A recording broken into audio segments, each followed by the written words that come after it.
Ladies and gentlemen, hope we're doing good. In today's video, I'm going to show you exactly how you can close $6,000 fitness packages online using this simple 3-step process.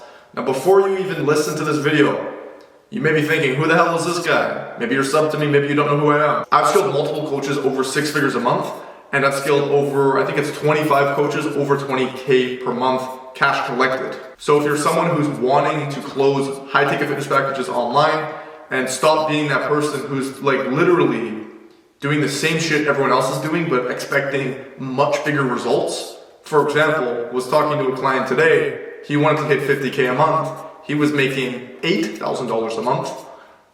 I told him, I said, hey man, the same things that you're doing are keeping you at 8K a month. So the same things aren't gonna get you to this new destination of $50,000 a month. So that being said, if you're wanting a clear, defined process, this is gonna be one of my most detailed, comprehensive videos. I'm gonna break down everything that you're gonna need to scale, follow these 3 steps, and let's jump into it. Ladies and gentlemen, I am filming this. It is like 10:30 at night.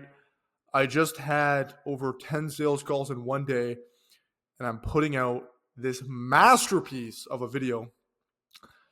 This is going to be the most deep, complex dive into actually how to close $6,000 packages consistently online as a fitness coach using various methods. I'm going to break down everything. We're going to jump right into it, and we're going to really pretty much show you the exact steps that I'm using to hit this number of multiple $6,000 packages sold literally multiple times a week, and how to scale to 50, 60, 100K a month. Okay? So personally, I've scaled over 5 fitness coaches to over 50K a month in the last 5 months.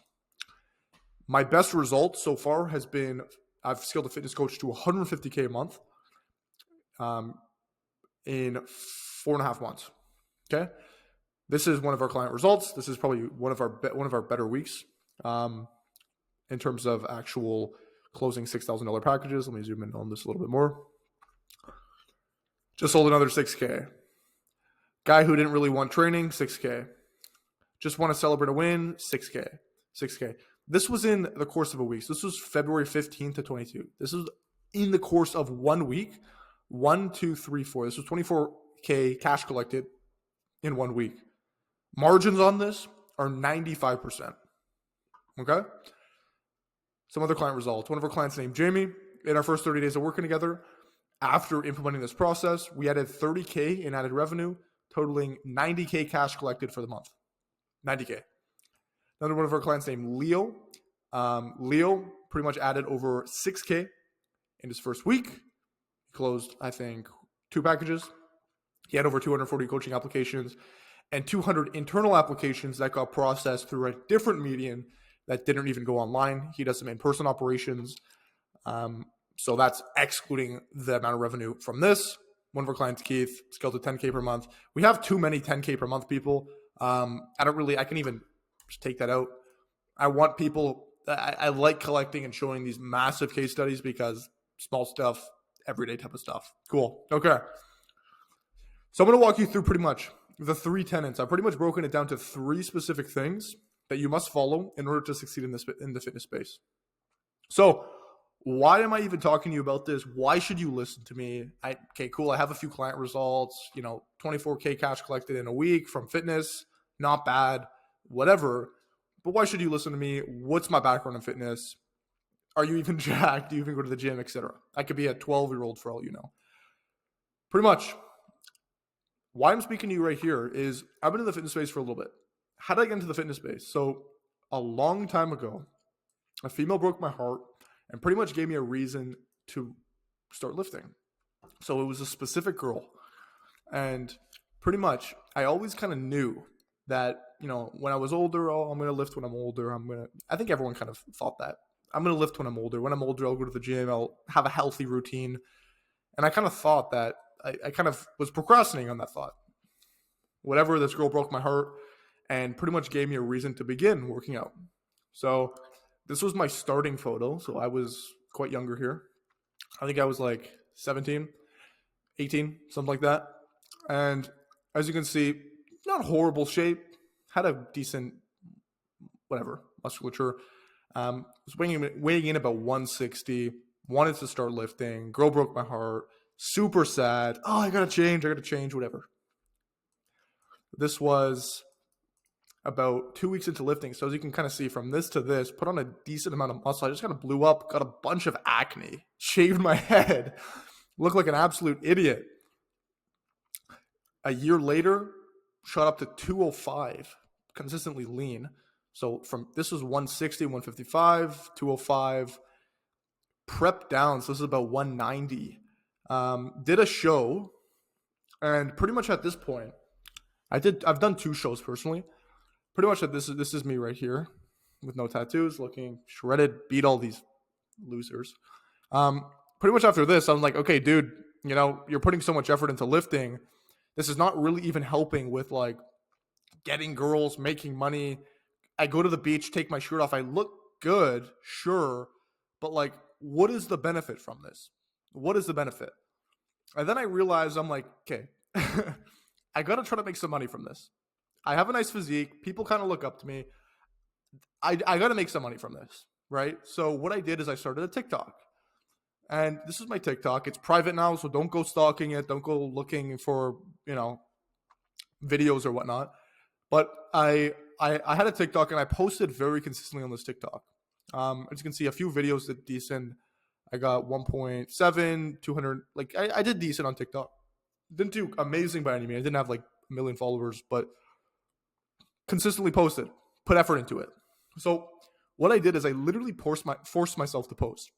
I continually posted, tried to get some sort of audience that would pay me money on behalf of kind of programming. Didn't really know what I was doing. I was just kind of posting, expecting people to reach out to me. Hey, do you have a fitness program? And sell them like $100 program or some shit like that. I really had no idea. But I just kind of continually kept posting, especially when I didn't feel like it, because I knew I had the discipline with the gym, and I thought that discipline would cross-pollinate and it would translate into business, and I was dead wrong. It's the farthest from the truth. When people say, oh, you got to work hard, and there's this hustle culture of people like Andrew Tate, nothing against these guys, but they're preaching you got to work hard, work hard, work hard. Yes, you have to work hard, but there's many other things that you need: intuition, several other things, positioning, etc., validation, rather than just working hard. Because you can be rowing really hard, but what if the boat that you're in is incorrect? Okay. So I vividly remember sitting at my desk, going through my phone, and I was checking how many videos I posted. It was over like 250, 300 videos in the past few months. And I pretty much looked at the ones that went viral. I was like, wow, this feels amazing. I'm so cool. I have these few good posts and they look so amazing. I look so cool, etc. Then I asked myself this one question. How much have I made from this in the last 6 months? How much have I made? How much have I made from posting every day, from grinding, from posting, from doing this shit? How much have I made for my fitness business? $0. Not $1, $0. Okay? I realized that, a business is not a TikTok page. It's not an Instagram profile. It's not a logo. It's not any of the shit. A business is something that strictly makes money. Something that produces cash. And I had none of it. Right? Until I pretty much discovered these 3 tenants that I'm about to share with you, I went from $0 made from coaching ever to having weeks, where, a 15K week, closing $6,000 packages quite consistently, and kind of doing this on repeat, not really worrying about where my next client's coming from, or kind of worrying about like, oh shit, I need money now. It's kind of like, okay, I can just keep running the system, increase volume, and keep having these $6,000, $7,000 packages just roll in. Okay? So these are screenshots for myself. And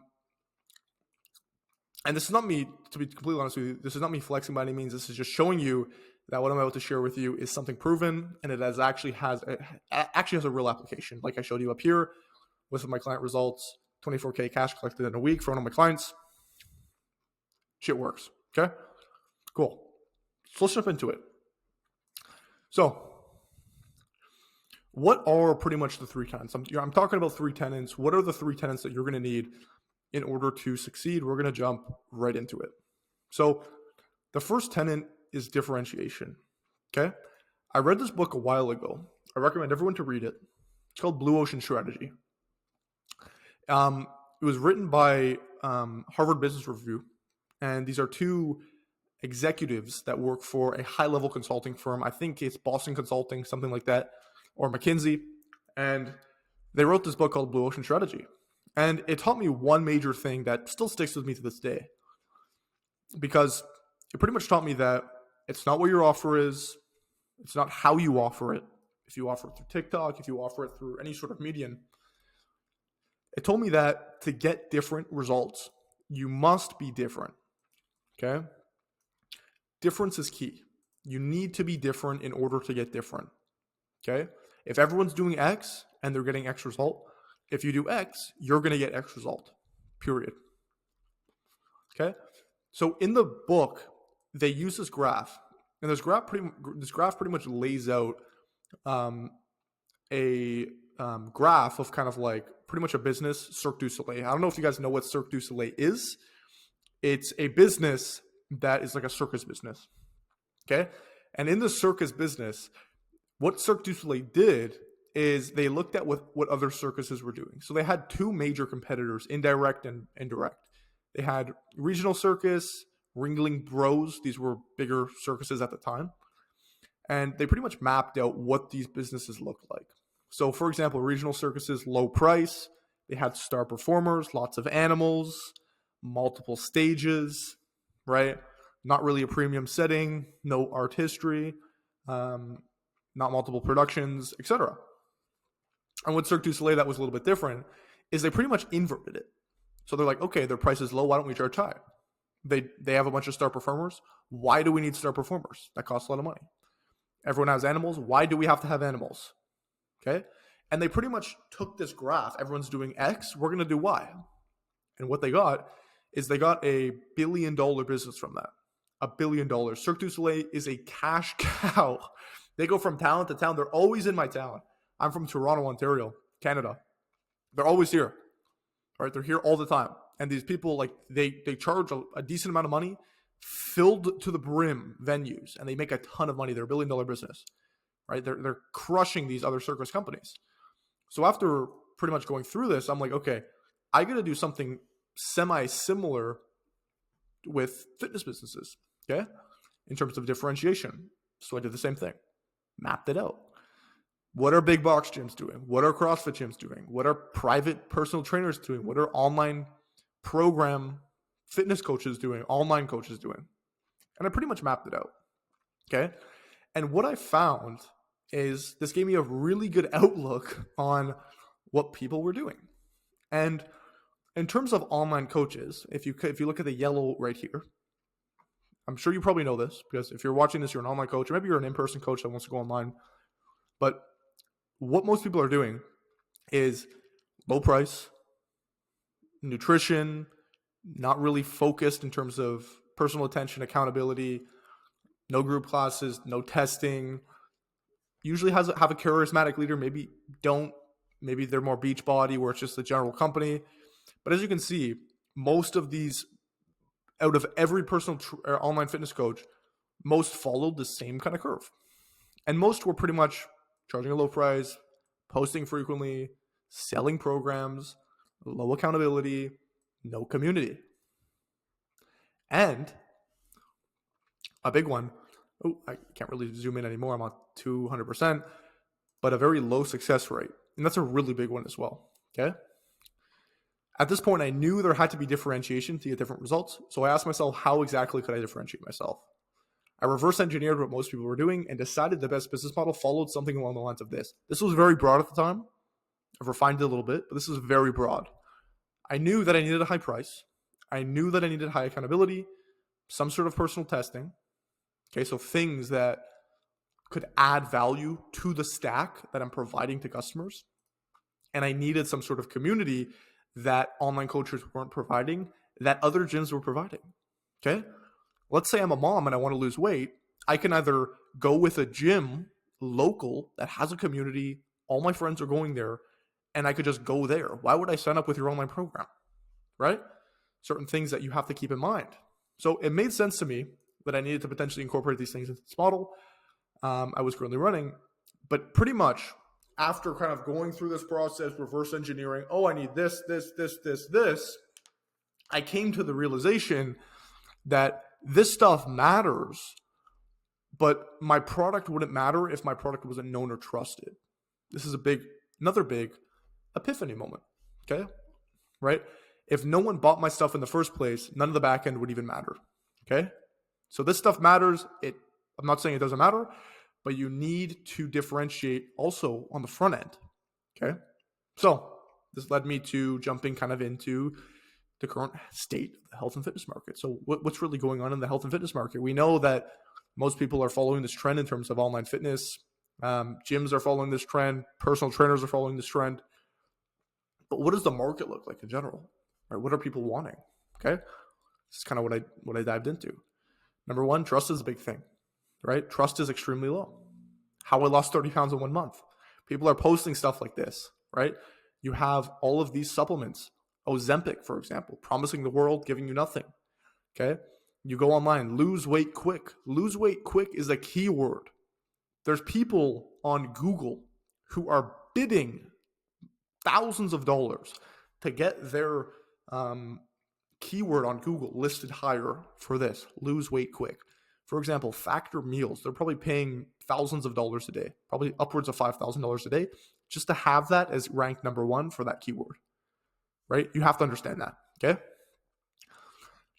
Pretty much everything nowadays is becoming number one, easier, number two, quicker, more convenient, and a big one, with little sacrifice or effort. Selling the world, major promises. Hey, do you want to lose 30 pounds in 20 days? Right? So pretty much, if your product or service does not have the speed, convenience, etc., how do you compete? How do you compete against these people? How do you compete against, these lose weight quick supplements and whatnot? How do you really build that trust so that people would want to work with you? And most people think that they need this massive audience. They need to become a fitness influencer. They need to just provide this massive amount of value. They need to have a massive dream outcome, massive perceived likelihood of achievement, a lot of scarcity, little effort, right? And you do need these things. You do need value, but before value, you do need trust, right? If people don't trust you, it doesn't matter how much value you have, you're not going to get any sort of sales, okay? I knew that with this rough model, I could change and sell high ticket, but with the things, there aren't like what pretty much what anything like what others are selling. Okay. I needed something different. This is kind of what I'm alluding to. Okay. Came across this quote. Even though I had this new framework, this wouldn't benefit me at all because if I didn't understand packaging and deliverability, a good product wouldn't matter at all. I needed value. I needed authority. And I needed, big one, trust. How do I get all these things? How do I differentiate myself in this massively competitive market? Because this is a Grant Cardone quote. If you guys know who Grant Cardone is, the best product will not be the best known or trusted product, period. Okay? You can have the best product in the world. You can follow all of these things. You can differentiate. Obviously, you still have to differentiate. But are you trusted? Are you known? Big one. Okay? Cool. So then this led me into a mistake number one. Okay? Understanding the market backwards approach. Okay? Let's jump into it. So I hope this makes sense. I hope this is kind of clicking with you guys. We're going to kind of jump into a little bit about, how to actually go about this, how to like position yourself with trust, how to have this, have people trust you, have people, believe in your service, believe in you before anything. That's a big one, especially with the competition in the market. Okay. So another book, Breakthrough Advertising. It's a book written in the 1930s, I believe. Very interesting book, right? Pretty much what it talks about is your position in the market. Okay. So I understood this. I understood that I needed to be trusted. I needed to be known. I needed all of this. And I needed to be different. But how do I position myself when everything is, so easy, so convenient, so etc.? How do I do that? Okay. And that starts with knowing and understanding where the market is and how to do Y when people do X. When they zag, you zig. When they zig, you zag. Okay? So there will always be a strategy based on where the market currently is. Always. People say, oh, my market's too competitive, I'm just going to quit. There will always be a strategy. No matter what cards you're dealt, you will always be able to turn that play into something that could benefit you and make you a lot of money. You just have to know how to position yourself. This is what I understood. Okay? So number one, there's a few different stages of where you are in the market. So number one, first in the market. Okay?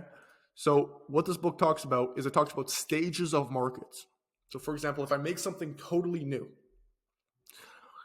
like cigarettes in the early 1900s, when you're first in the market, it's very easy. And this is what everyone thinks. Everyone thinks, oh, I want to invent something new so that I can be the first in the market. And it's just like people just come to me because I'm the first person in the market. People can just come to me and just like buy my stuff super easy. That's why everyone's trying to make new things, right? But we're not reinventing fitness. Fitness will always be fitness. Okay. So how do we become the first in the market? You pretty much, when you're the first in the market, like tobacco company in the early 1900s, you're pretty much just advertising the desire. Tobacco, cigarettes, X price. Here are the tobacco cigarettes. If you want tobacco and feel good, they're X price. First in the market, you make something new. Second in the market, you advertise the desire but make it bigger. Tobacco cigarettes, for example, they make you feel way better than you do with the other cigarettes. Desire bigger. Okay? Third stage, if your market is at the stage where they've heard all the claims, all the extremes, then mere repetition or exaggeration won't work any longer. What this market needs now is a new device to make all these old claims become fresh and believable to them again. In other words, something new, a new mechanism, something new, which kind of, as you can kind of see the correlation between this, differentiation, something new, okay? A new way to making the old promise work, a different process, a fresh chance, a brand new possibility of success where only disappointment has resulted before. This is the third stage of the market. So 1, 2, 3. Okay. Fourth stage, if a competitor has just introduced a new mechanism to achieve the same claim as that performed by your product, and that new mechanism announcement is producing sales, then you can counter it in this way. Simply elaborate or enlarge upon the mechanism. So you're always shifting, you're always pivoting. Pretty much the thesis is you're always pivoting, you're always shifting based on the direction of the market. I currently believe that we are in the fourth stage of this market. Okay? We have seen all the mechanisms. We have seen all the extremes. We have seen everything. We have seen all of this stuff, supplements, new this, new that, new fitness program, new massive claim, new fitness influencer, all of this stuff. Okay? So how do we position ourselves to become different? Right? And right now in the market, we are in the stage that a bold claim won't carry us like it might have previously. We're at a stage if, we make a new mechanism, we make a bold claim, we say, hey, I'll lose 30 pounds in 20 days instead of 30 days. People don't believe that because we need trust. And that's a big part of differentiation is trust. We need to be different, but we also need to be trusted. And the biggest thing in terms of this is having something new and making it desirable. We need to have a mechanism like no others and make it believable. So big thing. I'm going to highlight this. If you're watching this, take notes. A new mechanism and have that be believable. This is the first step in scaling a business, a fitness business. It's different. Look at some of the biggest names in the space. Carnivore MD, Liver King. If you don't have a specific mechanism that's different in terms of, come back up, this completely different and showing that difference in terms of how you present it to the market, then you're going to be screwed. For example, Carnivore MD, his mechanism is the carnivore diet. Join the carnivore diet. Become someone who eats a lot of meat because it's going to get you X result. Liver King, you got to eat a lot of raw liver. That's a specific mechanism that resonates with the people. It's new, it's desirable, etc. If you don't have a mechanism, you're forever going to be viewed as a commodity, and you don't want to be a commodity. When you pick a mechanism, you automatically go into a niche, and this niche experiences this problem only that your mechanism is solving for. Okay?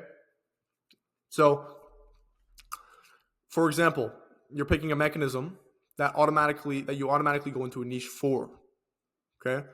So, for example, people like Liver King, he talks about raw liver, he talks about all this stuff, but a niche forms around that, and now you create your own market. Do you see where I'm going with this? Okay? So now let's talk about kind of, if you don't have a mechanism, if you don't really know how to position yourself in this market, how do you create something new? If you just say to lose weight, no one's really going to give a shit. Because if you don't have a mechanism, if you don't have a mechanism, you're going to have a harder time getting clients. When you are calling out a specific person, that specific person will respond. Okay? You're going to have a harder time getting clients if you don't have a mechanism. You will have to charge less. Non-specialists have to charge less for the same or equivalent service. You will be viewed as a commodity. Because you help everyone in the market, people will start to view you as disposable and replaceable. Your clients won't get good results. Your clients will have a low emotional investment due to price and lack of specialty, your mechanism, and therefore will not take the process 100% seriously. Think about the online program, I think it's Beachbody On Demand. The success rate on programs like that are less than 2%. That's just because Beachbody On Demand is cheap, targets everyone. It's the same as everyone else. You're just ramming volume, and just pushing. They've been around for a while as well. Number 5, you're going to have to create new systems and processes for each new client type and goal. If someone wants to lose weight for a bodybuilding show, they will have a different protocol than someone who wants to gain 100 pounds because they're anorexic. So, for example, if you have several different mechanisms, you're going to have to create a new process for each mechanism. You're going to have to create a new SOP. It's going to be a pain in the ass. This takes time to create these new systems. And because, pretty much you're not going to be able to validate your systems. Systems are validated through repetition on one thing over and over and over again. And because you have so many clients each doing different things, you won't be able to validate one process. The only way you validate your systems are with data. You get data by working with clients. But if each client is different, your data is spread very thin. You want to dig deep with data, not dig out. You want a lot of data in one vertical so that you can smash that market and really do good, like I said, with that one mechanism that creates that one market. Okay? And pretty much, when you do have a mechanism and you do solve a specific problem, you choose a specific mechanism and a specific problem, make it extremely narrow. People will automatically view you as an expert because you're so precise. You will have an easier time getting clients. You're calling on a specific person rather than anyone who wants to lose weight for that specific mechanism. Imagine you're at a bus stop with a ton of people. You call, hey people, listen to me. Everyone will probably just ignore you. But imagine you're at a bus stop and you say, hey John. The men there named John would surely be interested. Hey, did someone call my name? Okay? Think about it like that. Number 4, you're going to be able to charge more. You're now the specialist. You can put together a multi-4-figure package and sell them easily. Okay? Because of that specificity with that one mechanism, you're going to be able to charge more. Specialists win. Okay? You will have better client results. People will be more invested because they've invested more in the service. They no longer view as a commodity. You will quickly be able to figure out an exact system that you can build once for your clients. This is a very big part. This is probably one of the biggest parts of the biggest benefit of this entire process is the system, because you're going to build it once and that's it. You build the system once, and that system is ran with one type of client, one mechanism over and over and over again, and you're going to be able to validate that system, not wasting time, etc. And then now with this extra cash, extra client results, you're going to be able to scale your company and everything a lot better as a whole. Okay? So let's expand my face here. I hope that makes sense. I hope you guys are on the same page as me. So in terms of right now, that's the first lever, differentiation. Okay? The first lever is all about being different in a market that is totally crowded. Number one, you have to realize what most people are doing, and most people are doing the wrong things. It doesn't even matter what's right or wrong objectively. It's just a matter of being different. When they zig, you zag. When they zag, you zig. It's very simple. And everyone's making bold claims. Trust is low. In order to gain trust, you have to be different, and you have to create this new mechanism to position yourself in this kind of stage. We're in the fourth stage right now. You have to create a new mechanism. You have to make it desirable, and people have seen everything. Okay? And if you don't have a mechanism, you're screwed. That's desirable. And if you do have a mechanism that's different, you're going to win. You're going to get a lot of money with that, and you're going to be able to scale a lot quicker with that, with one system in one market, with one mechanism, with one price, and ram that system time and time again. Okay? So that's the first lever. That is the first of the three levers. And now we're going to kind of jump into a little bit about how to go about the offer creation process. Okay? So in terms of how do you create, a mechanism? How does this process work? Okay, I have to create a mechanism now. What does that look like? Cool. Okay. So in terms of offer creation, what you're going to do is you're going to figure out two things. Okay. Number one is you're going to figure out a who. So within the fitness niche, there are many markets. It's not just the fitness market. There's markets within markets. So there's the fitness market. There's the bodybuilding market. There's the powerlifting market. There's woman powerlifting market. There's the competition bodybuilding women's market. There's markets within a market, within a market, within a market. Okay? You're going to figure out one of these markets and create an offer and mechanism around that with a result and time associated with that. Okay? Connect this back to what we were talking about initially with creating something different. Okay? So this offer is going to be different. It's going to be new. It's going to have a mechanism. It's going to have a result. So what are they getting? Are they going to lose weight with this? Are they going to gain muscle with this? Are they going to increase their testosterone with this? I have people who are doing I have people who are doing, increase your bench by 50 pounds. I have people who are doing general weight loss. Okay. But you have to pick a specific who, find a mechanism that gets them there, make that mechanism as desirable with a result and a time associated with that. This is just basic value offer creation. Okay. So for example, who? I'm just going to make this up off the top of my head. Moms. Okay. Mechanism. Let's say,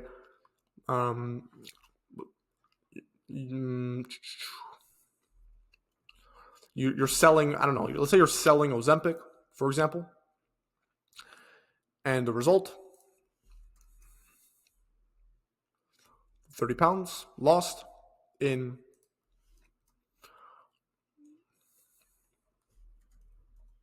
okay, boom. With this mechanism, though, it's not going to be as simple as Ozempic. Follow the process above, create something different that's attractive. You need to have something different, okay?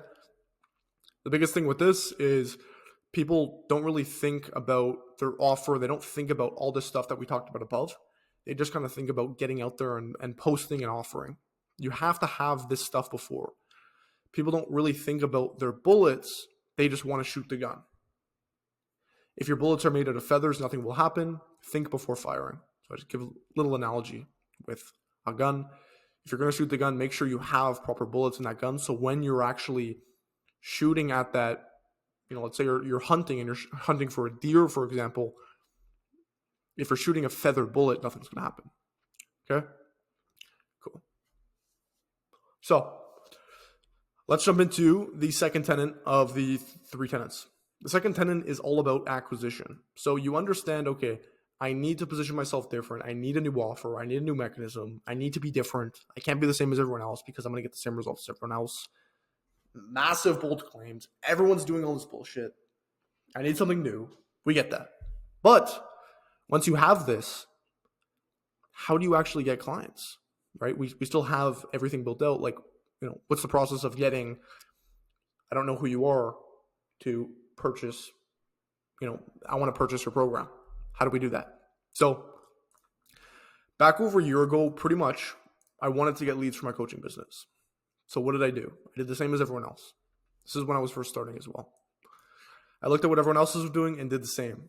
I posted all day. I sent cold messages. I did everything that everyone else was teaching, do the same shit. And it was the same shit as everyone else is doing. So imagine this. You want to start a taxi company. So you go out and look at what everyone else is doing. You observe that everyone has yellow taxis. So what you do is you simply just make your taxis more yellow. Everyone has a taxi company. Everyone's taxis are yellow. I'm just going to make my taxis more yellow. That's what people are doing. They're just same shit, a little bit more. Doesn't do much. You have to be different in different verticals. When it comes to acquisition and getting clients, everyone's in the same headspace. Fame, grow a massive audience, and it will directly result in you making more money. Okay?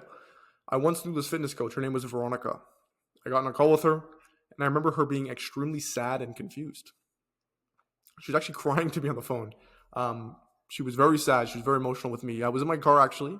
She gives me a call out of nowhere. And pretty much talked with her. I was like, what's going on? What's wrong?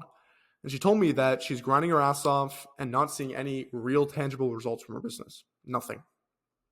I then followed up with a simple question of, what are you spending your time on? Just like if you're spending, habits. If you're spending habits with real money, I can show you your future. If you're spending your money on dumb things, you're going to get dumb things back. If you're spending money on Uber Eats, food, if you're spending your money on unproductive things, you're not going to get productive things back. If you spend your money on productive things, you're going to get productive things back. If you spend money on education and furthering yourself, you're going to become a better person. So just like what you spend your money on, what you spend your time on is going to directly correlate to your output. She told me that she was spending over 24 hours per week simply on posting. 24 hours. Okay. For most of you, if you're watching this, if you're like, oh, that's an average week for me, I want you to reconsider this. Because she had amassed an audience of 25,000 people, followers on Instagram. And yet she was stuck at only $6,000 per month for the past 2 years. She believed that her audience would directly correlate to her income. Audience income. She was completely wrong. Kind of. So imagine this. I'm going to give you an analogy of why this doesn't work. You see a pretty girl you want to talk to. And rather than going up to her, talking to her and asking her for her number, offer, this is what I'm offering. This is my new mechanism. This is my new desire. Some of the stuff we talked about before. You just go up to her and talk for 15 minutes about yourself. There's no offer. She could like you 1,000,000%. She could be like, oh, this is the most attractive guy in the world. But if there's no offer, if there's nothing for her to follow up with you, if there's no phone number exchange, if there's no date planned, if there's nothing next, the conversation will remain pointless. Okay? So she had nothing going on and she wasn't offering anything. And she was in the same predicament as me, posting, make a little bit of money. She was doing it longer than I was, but not a lot of money. Okay? And people were just following her and watching her. Oh, cool story. Maybe some people, hey, there's no offer, there's no mechanism, because your brand has to be built around your mechanism, the desire your mechanism fulfills. Everything has to be built around that, not the other way around. Not you and then, oh, here's the mechanism. Okay? Once we implemented the simple equation below, she went from struggling at 6K a month to over 20K a month, working literally like she works like 5 hours a week on posting, barely posts. Okay? And it's this specific offer in terms of acquisition: a directed offer and having targeted eyeballs. So people who are actively interested, through targeted eyeballs, not anyone, because when you're posting and just going up to random people, even if you're not even attracted to these people, how is that going to result in any sort of success? It's not. You need targeted people. Okay? The same equation follows as the same thesis as a river flowing down, water flowing down a river, basically. Okay? You need an offer and you need traffic. The offer is the shape of the river, and then the traffic is the water flowing down the river, leading to something. Funnel the people into something. Okay? So Veronica was putting tons of effort and receiving very minimal load in return. She was, untargeted, people just that are random. Oh, this is a cool fitness influencer, I'm going to follow them. Have you bought with every fitness influencer you followed? Probably not. Right? You cannot guarantee a specific amount of people will see it. So even though she's posting all day and doing all this stuff, so what? Some people may see it sometimes, and it's untrackable. This is a big one as well. So what if I could told you that you could have a guaranteed method of reaching an exact amount of eyeballs? Have these eyeballs be the most likely to purchase your solution, which is what we talked about above. Your mechanism and desire. What if I could told you could have this all? Okay. Welcome to the world of paid acquisition. Paid acquisition is a very high leveraged form of getting people into your mechanism and into your differentiated solution. You put $1 into the machine and get $15 in return, rather than putting 25 hours a week in and getting 6K a month out. Imagine you put $1 into a machine and get $15 out of that vending machine every time you put into it. And then you could take that $15 and put it directly back into the machine, and now multiply that 15 by 15 and do this on repeat. That is the world of paid ads. Okay? So if you're watching this and you're like, oh, paid ads, oh, paid acquisition, oh, I don't really want to, even though, yeah, you can have a guaranteed method of reaching an exact amount of eyeballs, have these eyeballs be likely to purchase. I know people who've done paid ads. I'm not super interested in it, etc. Right? I'm going to give you a lesson on exactly why you should consider paid ads. Just consider it. Okay? So number one, Meta is worth $1.32 trillion. The country I'm in, Canada, the GDP of Canada is a little bit over this. Meta is a massive company. Meta is disgustingly big. Okay? And you may ask, okay, I took a screenshot here. This was last night. My screen shader was on. It was nighttime. I had the redness on. But what is this? $1.32 trillion. What does that mean? It's worth $1.32 trillion. What is that? Market cap is basically how much a company is worth. So it's worth $1.32 trillion. What is that though? Have you ever asked yourself what Meta, what Facebook, what these advertising platforms actually sell? Okay. When you go and create a specific Instagram account or Facebook, they have a clear and specific objective. They are collecting data. So, for example, when you scroll on Instagram, they're collecting data about what you like, what you don't like, how you like it, when you like it, etc. What you're most likely to click on, what times you want it, what times you don't want it, right? For example, have you ever gone on someone else's Instagram, like maybe your mom's or your friends or your girlfriends or your boyfriends, and you've been like, you scroll through their feed and you're like, how do you like this? I went on my mother's Instagram not too long ago, and it's just all like, it's like, oh my God, this is horrible. I would not like this Instagram, right? It doesn't make sense.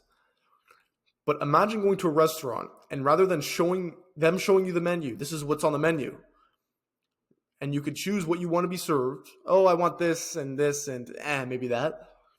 They will just bring you exactly what you want, when you want it, and exactly how you're feeling like it in that moment. Imagine a restaurant like that. Okay? That is what Meta is doing. Okay? Because right now we have 3.5 billion people on the Meta platform. So this is Facebook and Instagram.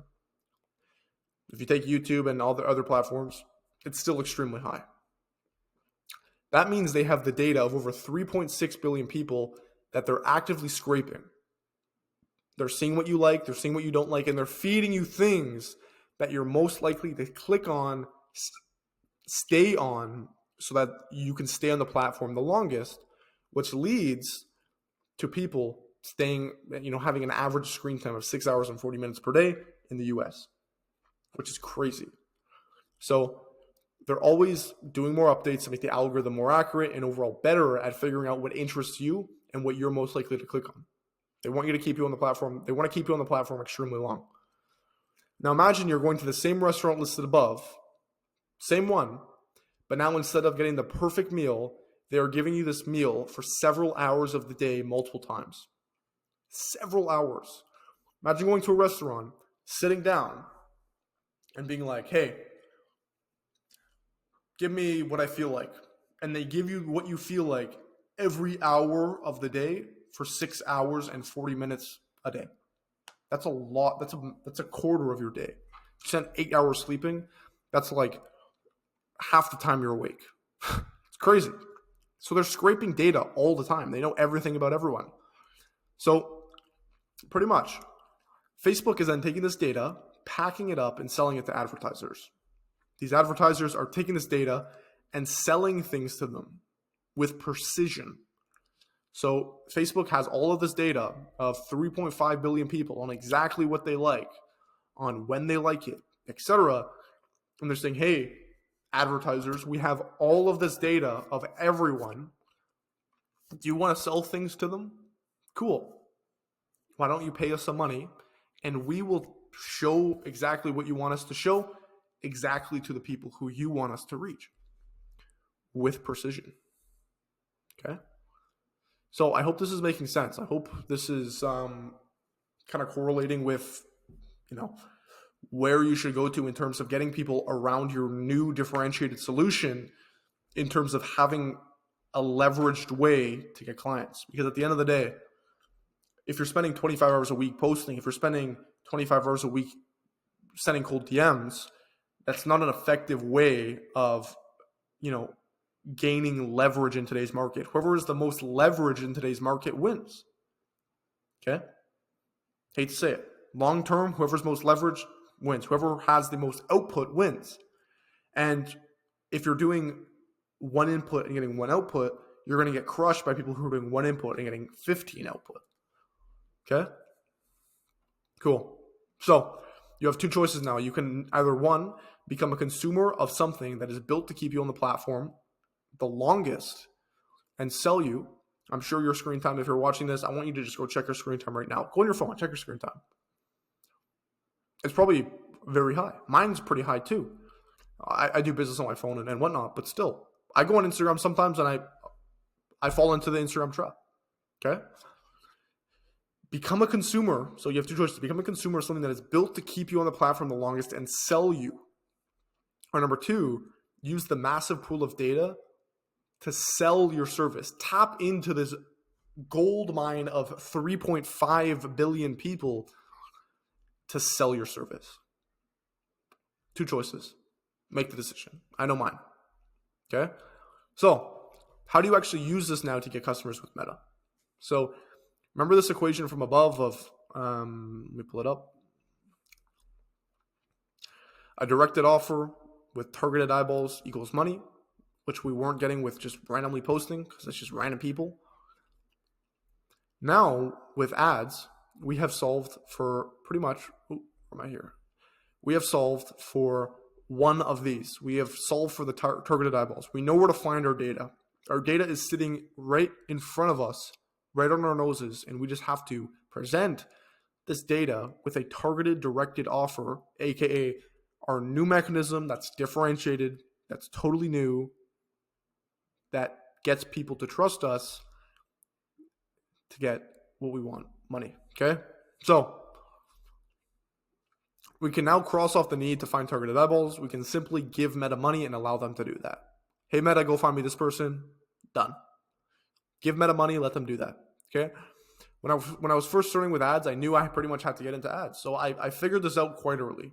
I remember I was early in the stage and I was like, okay, I got to get into ads. Everyone's running ads.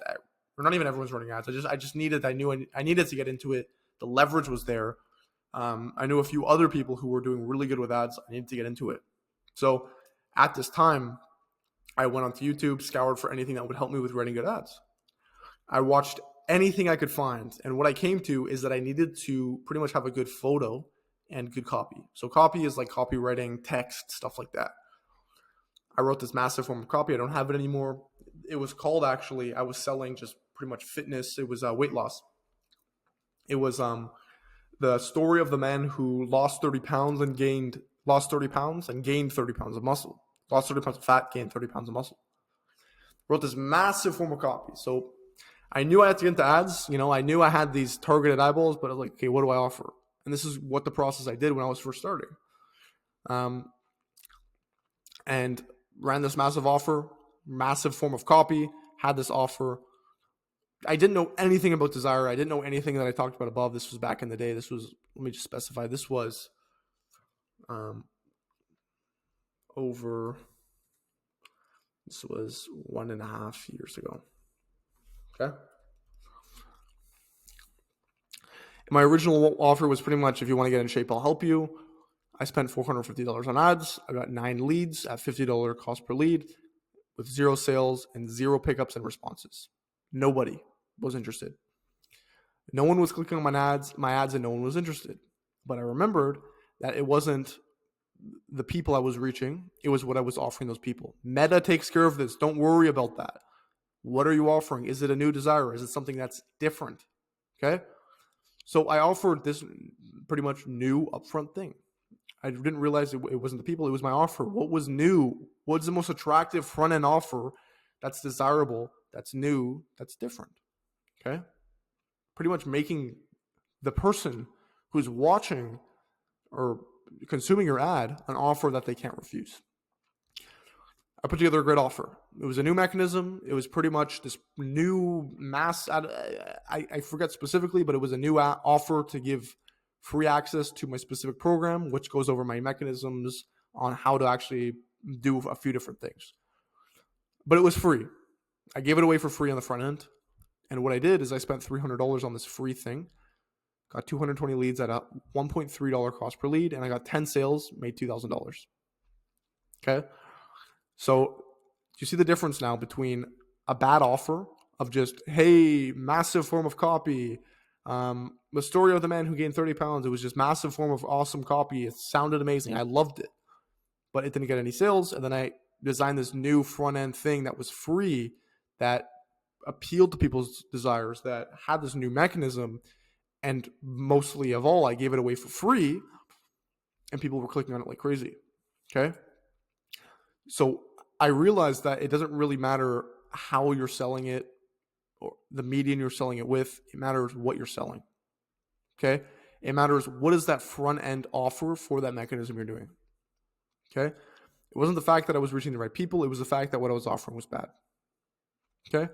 So I hope that makes sense. I hope kind of we're on the same page here in terms of, the process that you need to be following in terms of getting customers, how to put together your mechanism, how to create a front end offer, how to get people initially interested in that front end offer, why you need to run paid ads. Paid ads are everything. You got to run paid ads. And that's pretty much that. So you're going to have to run paid ads. I hate to break it to you. If you want to be leveraged, you're going to have to run paid ads. Okay. I remember this. I remember that I needed a new mechanism. I needed all of this new stuff. So I pretty much broke it down to this simple process. Your goal with Meta is the following. Number one, you're going to have to create a front-end offer that's totally free, that appeals to your mechanisms. This offer is going to be positioned obviously around your new mechanism. Funnel people to this free thing, then contact them and sell them on getting more help. So they're going to click on this free thing. They're going to give you their contact information, and then you're going to contact them, sell them on your new thing. This is where school comes into play. You can position school as a free front-end offer for your mechanism. Let's say your mechanism is, like I said before, some sort of supplement, Ozempic. You can create a school community on actually how to utilize that in the specific nutrition protocol, etc., around that mechanism, and funnel people to that free community. You're going to get a bunch of people in that free community, and then you can then sell a percentage of those people to your main program. Okay? So how do you actually convert people to pay you money? Okay? So, for example, this is a screenshot of one of my clients. 136 opt-in. We have 113 leads that were taken off the list. So let's say 200 people with about 83 people booked into the calendar. So these people booked into the calendar are aware of the upsell. They're aware that they're going to be sold something higher ticket, and they are seeking more help. Okay? So we needed to get these 200 people to get these 83 calendar bookings. So when you're offering this free thing, this free initial thing to get interest from ads, it's a volume game. You're going to need to get 200 leads to get 83 bookings. You're going to need that. Okay? That's actually really good stats. That's like a third. Some will be less. This is just because the system I'm running is so refined. So it's a volume game and a numbers game. Usually about 10% who opt in to the free offer will want to take you up on the next step. The faster you can get to 10 opt-ins, that will directly correlate to how many sales calls you book. And you'll usually close about 30% of the sales calls if you're good at sales. And then that pretty much canceled out my need to have a good offer and to have targeted eyeballs. Meta was solving this, and I was solving this with having a free front-end offer around my mechanism, with having something free initially to give people around everything that was differentiated, like I said before, to give people. And then I booked people into the calendar and closed them, sold them on a high-ticket package, sold them on something different, and then got them onboarded and did that different thing with them, and they loved it. And now I'm getting referrals. Done. Simple. Okay? Now we make money. Cool. Okay, so that's the second tenant. We just went through the two tenants you're going to need. These are the two things that you're going to need if you're actually going to want to scale to a very high rate in terms of fitness coaching. And not just messing around with fitness coaching, actually taking this seriously and getting a lot of clients. Just to do a little bit of a recap of 1 and 2. Number 1, you're going to need a new mechanism. You're going to have to understand the current stage of the fitness market. If you're at the stage right now where you have zero clue when you're just watching this and this is blowing your mind of, oh, I didn't know anyone was doing all this stuff, that's where I would start. I would look into what people are doing. I would see and understand, okay, what is everyone doing? How is everyone zigging so I can zag? Because nowadays everything is becoming easier and quicker. And that new quick thing is not really going to change. Okay? So how do we create a new mechanism rather than the same mechanism heightened in a sense? Okay? Become different, create a new mechanism, create an offer around that, and then pretty much have paid ads working for us, creating something rather than working in something. So posting all day, sending cold DMs, doing all that bullshit. Having a specific offer that you can present to Facebook that people can actively click on, why you need to use Facebook, why you need to get targeted eyeballs, and then what to actually present to the people on Facebook to get them to click on it, how to do that. And then now it's pretty much a numbers game of how many people you can get opted into your offer to then get them booked into your calendar and then sell those people on the sales call and get them smack dab into the program. Easy, done. Okay. So if you are like, oh, why don't I just set up a payment link and they can just pay? You're going to need to get them on a sales call. You're going to need to talk to them. You're going to have to influence them. You're going to have to, rub their balls a little bit, make them feel good, etc., in order to sell them. Okay. So that's pretty much everything you're going to need to do in order. Those are the two tenants. Those are the main two tenants that you're going to need to do. Create a new mechanism, make that desirable, understand the current fitness market. Number two, use and leverage paid ads to your benefit to get people in to your free front end offer. And then you're going to sell them on your main offer. It's a volume game, get a lot of opt-ins, get a lot of sales calls, and that's pretty much it. So I hope that makes sense. Now we're going to move on to tenant number 3. This is a long video, and I'm doing this late at night. It's quite late. Let's check the time. 11:30 at night. Okay? I love you guys. We're doing this because I want you guys to use this information. I want you guys to use this free stuff so that you can use this, get to a point where you're making a decent amount of money, and then come to me, and then we can make a lot more. That's my goal. Okay? So, what is the sad truth? What is the sad truth, Ashton? So, everything I've shared here works and has worked with my clients in the past, but 99% of the time, this won't work directly off the bat. I hate to say it. It won't work directly off the bat. A lot of you may take this information, present it to the market, run some ads, create a new mechanism, and then, oh, Ashton, this is not working that well. Of course it's not. Because business is an input, output, feedback process.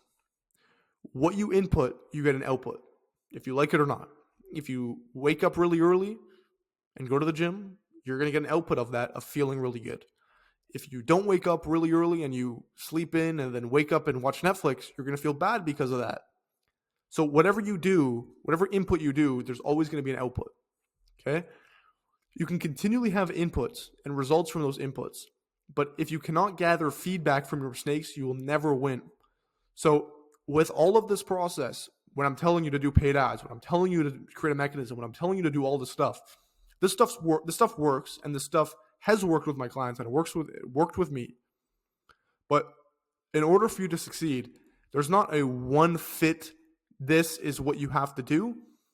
It is using this as a tool and then iterating on that a million times over again. So for example, let's say my objective is to, I love using dating examples, get a girlfriend. Okay? Number 1, I go up to a girl and I say X line. Whatever line that is. Hey, beautiful, whatever. She responds negatively. Number 2, I go up to a new girl, and I say Y line. She still responds negatively. Oh, crap. X line doesn't work, Y line doesn't work. Number 3, I go up to a girl and I say XY line. And she responds positively, but doesn't really want to give me her phone number. Okay? I go up to another girl, I say the same line, followed with X. She responds positively, but still doesn't give me her phone number. Now I go up to a girl and say XY line, followed with XZ line. She responds positively and gives me her phone number, but she doesn't really text me. Now I go up to a girl and say XY line, followed with XYZ. She responds positively, gives me her phone number, and texts me. So I know I just kind of threw a bunch of stuff at you guys, but what you have to realize is you are in a constant iteration state. You have to understand that X line leads to her responding negatively. XY line leads to her responding positively, but not giving you her phone number. Okay? If you're not at that mental state where you can realize that this input leads to this output and have feedback on that and change your inputs because of that, you will never change. Your process will stay the same and you'll just continually be doing X line and expecting a different result when it's not the girl's fault, it's you. So I'm just making an analogy here. Don't take it super seriously. It's just a very easy analogy. But you're going to have to track. You're going to have to get feedback on the processes you're doing. You're going to have to understand everything you're doing. Track everything. How many leads are you getting? Understand everything so that you can Change. Oh, Ashton, this mechanism didn't do good as this mechanism. Okay, then don't do that mechanism and do that mechanism. It's very straightforward. So at the end of the day, I can give you a head start, but this will never work initially. It will always be a game of doing more of what works and less of what doesn't, and constantly iterating on that to do more of what works and less of what doesn't, and then doing more of what works and then less of what doesn't, until you have a system that just works super, super well and is super, super efficient. Okay? So how to track? In terms of tracking, what do you have to track? How are you going to have to track it? We know we have to track. We know we have to get feedback on our inputs and our outputs. How do we track? Number one, you're going to have to track your ads. So what is your cost per lead? How much are you spending to getting one lead?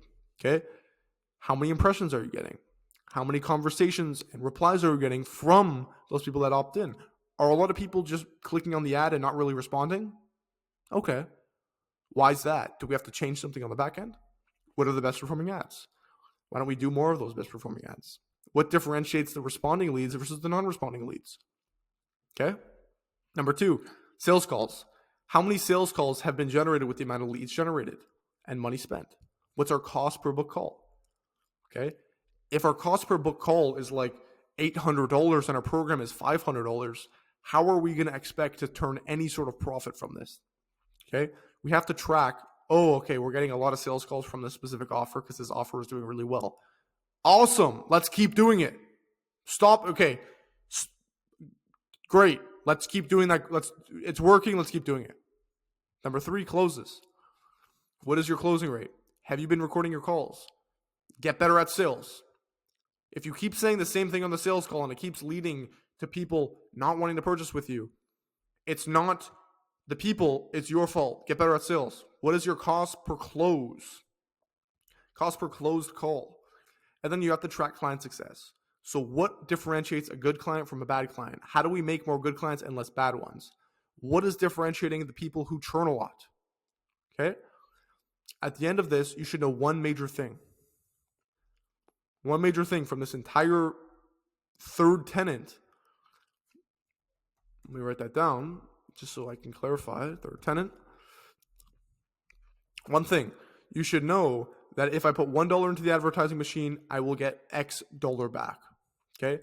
And everything that we're trying to do here in terms of tracking, we're trying to find the bottleneck. We're trying to differentiate, or we're trying to see what's the one thing that's working a little bit better than the other thing, and how do we optimize that one thing to make that one thing work better and more efficiently than the other things. Okay? How do we do that?